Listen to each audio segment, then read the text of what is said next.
എൻ്റെ നാട് ഡോക്യുമെന്ററി. എൻ്റെ പ്രദേശത്തെ പ്രകൃതി ഭംഗിയും പാരിസ്ഥിതിക പ്രശ്നങ്ങളും. ഞാൻ ഫന, GHSS നെടുവേലി സ്കൂളിൽ 8B പഠിക്കുന്നു. ദൈവത്തിന്റെ സ്വന്തം നാട് എന്ന് വിശേഷിപ്പിക്കുന്ന കേരളത്തിന്റെ തെക്ക് തിരുവനന്തപുരം ജില്ലയിൽ നെടുമങ്ങാട് താലൂക്കിലെ സുന്ദരമായ ഗ്രാമപ്രദേശമാണ് വെമ്പായം. വെമ്പായം ഗ്രാമപഞ്ചായത്തിലെ പ്രകൃതി സൗന്ദര്യം നിറഞ്ഞൊഴുകുന്ന നെടുവേലി എന്ന കൊച്ചു ഗ്രാമത്തിലാണ് എൻ്റെ വീട്. തോടുകളും കുന്നുകളും പച്ചപ്പും നിറഞ്ഞ പ്രദേശം. സ്കൂളുകൾ, എഡിസൺ വൈദ്യശാല, എഡിസൺ കുന്നുകൾ, റബ്ബർ തോട്ടങ്ങൾ, കൃഷിത്തോട്ടങ്ങൾ ഇവയെല്ലാമുള്ള എൻ്റെ നാട് മലനാടാണ്. ഉയർന്ന പ്രദേശമായതിനാൽ തണുപ്പ് അനുഭവപ്പെടുന്ന ഒരിടമാണ്. മഴ പെയ്യുമ്പോൾ നിറഞ്ഞൊഴുകുന്ന തോട് കുന്നിൻ ചെരുവിലായതിനാൽ റോഡിലും കുന്നിലുമുള്ള വെള്ളം മുഴുവനും തോടിലാണ് വന്നു ചേരുന്നത്. ഈ തോട് വാമനപുരം നദിയിലാണ് ചെന്നു ചേരുന്നത്. മഴക്കാലമാകുമ്പോൾ ഇവിടം ജലസമൃദ്ധമാണ്. വേനലിലും അധികം വെള്ളം വറ്റാറില്ല.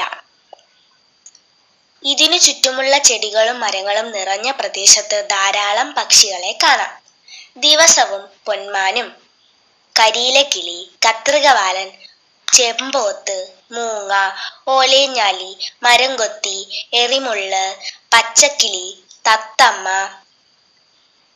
തുടങ്ങി ഒരുപാട് പക്ഷികൾ ഇവിടെ കാണാം. കൂടാതെ ചേരയും വിവിധയിനം പാമ്പുകളും കാണാം. പ്രകൃതി ഭംഗി മാത്രമല്ല, പ്രകൃതി നാശവും നമുക്ക് ഈ പ്രദേശത്ത് കാണാം. ജനപ്പെരുപ്പവും നാട് വികസനവും പ്രകൃതിയെ നശിപ്പിക്കുന്നു. നമ്മുടെ പരിസരവും ജലാശയങ്ങളും മാലിന്യ കൂമ്പാരങ്ങളാൽ നിറഞ്ഞു.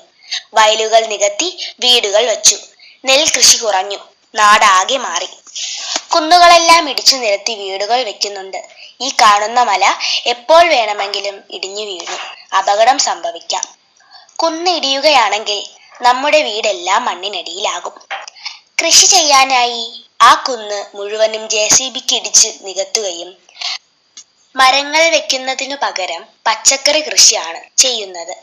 വേനലാവുമ്പോൾ ഉയർന്ന പ്രദേശത്ത് താമസിക്കുന്നവർക്ക് വെള്ളം കിട്ടാതെ വരുന്നു.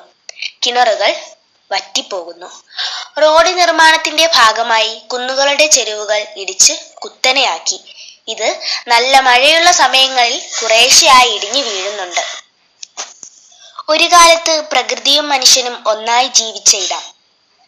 പ്രകൃതി ഭംഗിയാർന്ന ഈ ഗ്രാമത്തെ തലമുറകൾക്കായി നമുക്ക് കാത്ത് സൂക്ഷിക്കാം.